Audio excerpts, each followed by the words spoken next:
Hello everybody, my name is Alan and welcome to Crimicide True Stories, the show where we take the best true scary stories on the internet and share them with you guys. Now I know you guys are probably getting tired of hearing this, but I've been gone for a while. I really have no excuse this time. I've just been lack motivation, and Sonic Frontiers came out and Pokemon Scarlet and Violet came out and ADHD brain wanted that. But I'm back. With a brand new New Year's resolution, I'm going to try and be a little bit more active on the channel ever since my ARG video went up. Boy oh boy, has it been not really an explosion on the channel, but I've been getting a lot more views and a lot more subscribers since, so I'm hoping I can keep putting out that level quality of content. I'm working on a new project too, which is going to be really awesome. It's something I'm actually kind of passionate about. I know I promised El Dorado, but you know, like I said, ADHD brain wants something else. So I'm doing a very special video on a local cult in my area. So stay tuned for that one. Anyway, back on track. Tonight's final story is a real learning experience, and why you should never, ever pick up a hitchhiker, especially in the dead of night. And on that ominous and foreboding note, let's get into today's first story.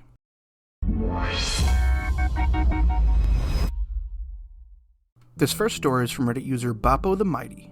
The following is a story that took place quite a few years back. Now, however, it still baffles me completely, and I'd like to share it here. I'm a teenager, and I've been in scouting/Boy Scouts for nearly all my life, and I really enjoyed exploring with my friends and being trusted more, as I'm older now. A few years ago, me and two girls named Amy and Harriet were asked to head into the woods surrounding our campsite to find a long, straight stick suitable for carving into a point. Bear in mind that I was a lot younger back then. Harriet was older, and Amy only 1 year older than myself. We had been walking deliberately in the same direction as to not get lost, and memorizing the surroundings as we went in order to find our way back easily. About 15 minutes in, we couldn't find anything to take back, so we turned around to return to the campsite. That's when the initial panic began to set in. The trees had almost unnaturally knitted themselves together in such a way that it seemed our path was non-existent in the first place, like it had just vanished. We looked around 360 degrees, and now everything looked exactly the same. Trees we could have sworn were different from one another appeared as all copies of the same tree. We kept walking in what we thought to be the correct direction, while shouting out for help, and eventually came to a concrete path, almost like a road but very thin, separating the forest, splitting it in two. We didn't follow the road as it went in the wrong direction to our campsite. On the other side of the path was more forest. However, nearby was an abandoned shack, likely used for storage or whatever else. We had no idea anything like this was out here in these woods, so we just kept walking. We eventually came to a road we didn't recognize. A woman wearing pink and purple Regatta Outdoors coat walked past, and we frantically asked her for the direction of our campsite, as by now, according to our watches and Harriet's phone, we'd been walking for an hour and a half. She said she'd never seen us before, but she said there's another campsite in that direction. We followed her advice and eventually came back to our campsite. We frantically apologized for being so long and that we couldn't find anything. The leader, Ian, could see all three of us were shaken up and stated, confused, that we'd only been gone 25 minutes and that our free time was still going on. To this day, this baffles all three of us, as our free time was 40 minutes long and our watches and phones had said we'd been gone for hours. The forest we were lost in felt crushing and claustrophobic, like we'd entered an area that the concept of time didn't apply to. I believe in the paranormal. However, this was so unlike anything I've ever experienced before. It literally was like we'd been in a time vortex or something, and that hours in the forest were only minutes in the rest of the world. The feeling was very strange, and it stuck with me for the rest of the camp.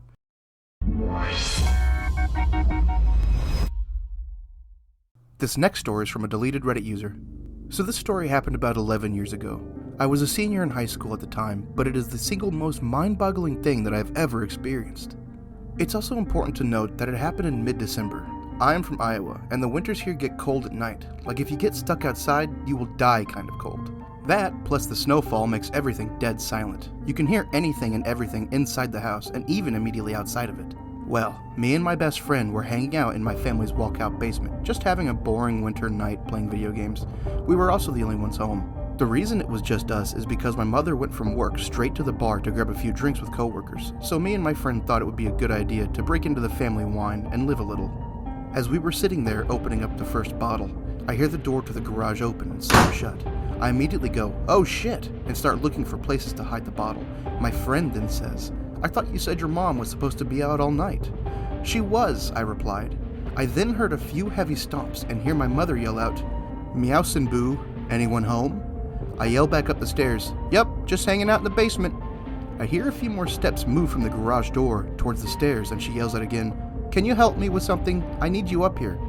I reply back while frantically trying to find a good place to hide the wine bottle. "Yep, give me just a minute." Then there was silence for about 20 seconds. "Anyone down there?" she yelled back in a more concerned, serious tone, in a voice that was slightly off from my mother's. This was the first thing that told me something wasn't right. Our family never cared if anyone was over, as our house was a very open house to all family and friends. And the voice, it was just wrong. Like it sounded like my mother's, but it was missing something that I couldn't put my finger on. Weirded out, I replied back, "Just Colton." After I yelled that back to her, I found a good place to hide the bottle and began walking up the steps to the next level. Now, as I was walking up the steps, I couldn't help but feel the overbearing silence of the house and the slight electric twinge that something isn't right. When I got to the top of the steps, I look over to where the door to the garage is and also the kitchen right next to it, and it's black, pitch black. All of the lights were off, and there was no moonlight shining through any windows. I walk over to the kitchen yelling out, "Mom, where are you?" There was no reply, just silence and darkness. I feel the electric twinge turn into full needles, and my adrenaline kicking in full force. I have to get out of here as fast as possible. My mother was not home. I run back down the stairs, grabbing my coat along the way. "What's wrong?" Colton says. "My mom's not home," I reply as fast as I can, looking for my truck keys. "What do you mean? You were just talking with her." I could see the confusion in his face. "There's no one home. We need to leave, now." I took a few steps toward the back door that opens up to the yard, and then I see my dog shaking on the couch and my cat growling behind it. I couldn't leave them. I just knew that if we left, something would happen. "Are we leaving?" Colton said, still confused as all hell. "No, I can't leave them here alone. Something is really off. I'm going to call my mom and figure this out."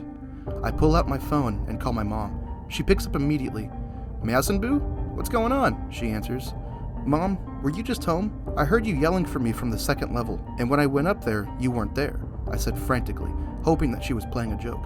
"No, I'm just leaving the bar. I wasn't feeling very well. Are you okay?" "What do you mean you heard me?" I fill her in on the whole story, and she rushes home. Colton and I stayed in the basement with the animals until she got home, but before she did, you could hear something upstairs, not walking or sitting on things, but a pressure in the air, like a black hole was slowly moving from one room to the next, and the word that I would instinctively describe it as is hungry. When she got home, you could feel the thing leave just as quick as it came, like an overbearing predatory presence had just flown away. We still have never figured out what the hell was going on, and this is just one of the many stories of inexplicable things that have happened to us, but this is the easiest to write down, and one that I was happy to have a witness. My mother has passed away now, and I have moved away to Arizona, but whenever I go back to Iowa and I see Colton, he still gets creeped out by what had happened. I will never truly know what happened, but I know that whatever it was that had my mother's voice, it was evil, and it was hungry.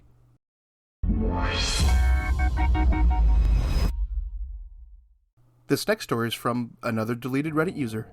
This is probably the creepiest, most unexplainable thing that has ever happened to me. I used to work overnight as a security guard at the local port. Usually none of the port workers would stay overnight except for the safety official. I wouldn't be on the shift alone since the site has a radius of nearly 2 miles. Overnight, usually there would be 3 guards, including me. Since the area was fairly big, there were different posts, but front gate was the main entrance area where all the guards would be stationed overnight, since there was no need to put them on other posts due to the fact that there was no activity in the site at this time. The veteran guards that have been there for years would often say that the site was haunted, given the fact that there have been accidents and deaths that occurred in the area a long time ago. I was aware that people died there due to freak accidents, and I do believe in angels and demons, since I'm actually a religious person. But I always thought that the superiors were just messing with the new guys. I would work 5 to 6 nights of the week, and in the first few weeks, I never really saw or heard anything out of the ordinary, except for maybe a few questionable creaks, and would see a few misplaced objects while doing my patrol rounds, but nothing too crazy. Just to describe the setting for you, this is a fairly big site, and on occasions where there were big projects being constructed at the port, the workers would sometimes stay overnight. Due to the fact that there were times where port workers were required to stay at the port for a few days, there's a gym in the site for their convenience. This gym is fairly old. In the gym there's a sauna, weights, and even a racquetball court. If you don't know what a racquetball court is, it's similar to an indoor tennis court with thin plastered walls and thick glass doors.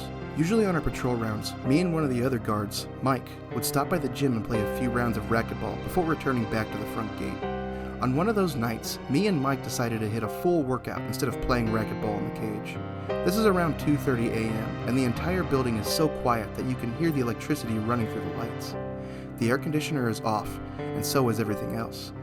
The only thing that's running are the lights. 15 to 20 minutes into the workout, we hear a loud thump. We crossed it off as nothing and continued working out. Then, after a few more minutes, we heard the loud thump once more. At first we thought it was our lieutenant, who could have been walking around, but when we radioed him, he gave us his location, which was front gate. We tried thinking logically on what could be making those thumps on the wall. They were coming from the court on the other side. We thought it was the air conditioner, but then we remembered that it was off, and even when it was switched on during the day, there's no reports of thumps coming from the air conditioner. After a few more minutes, the thumps started occurring one right after another. We were very creeped out at this point, but what we were about to witness still scares the absolute shit out of me till this day. We started to approach the other side of the gym, to where the glass door was. We turned on the flashlight and aimed it towards the clear glass door, and I got chills all over my body, and I started tearing so much out of fear that I was about to cry. We saw one of the balls rolling slowly by itself inside the court, but there was no one in there. So that means the loud thumps were the ball mysteriously being tossed against the wall, as if someone or something was playing inside the cage. We were both so confused and frightened to how this was really happening. We couldn't make sense of any of it. We were scared shitless, and we started yelling and running away because we knew that there was probably something evil toying with us right there. As we sprinted full speed back to the front gate, the lieutenant saw us and asked why we were tearing and running in a ridiculous manner. We told him what we witnessed, and his facial expression scared us even more. He then said, "That's why there's always guards here.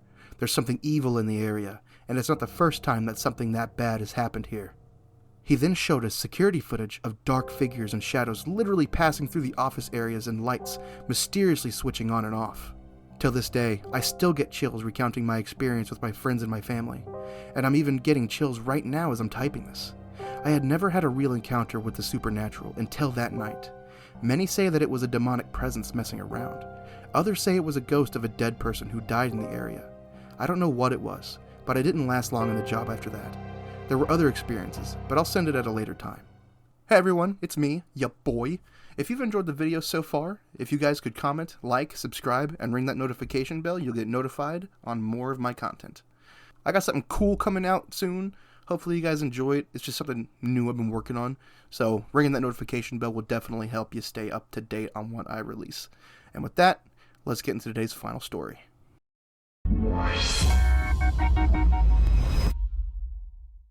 Today's final story is from Reddit user Salty Serenxo.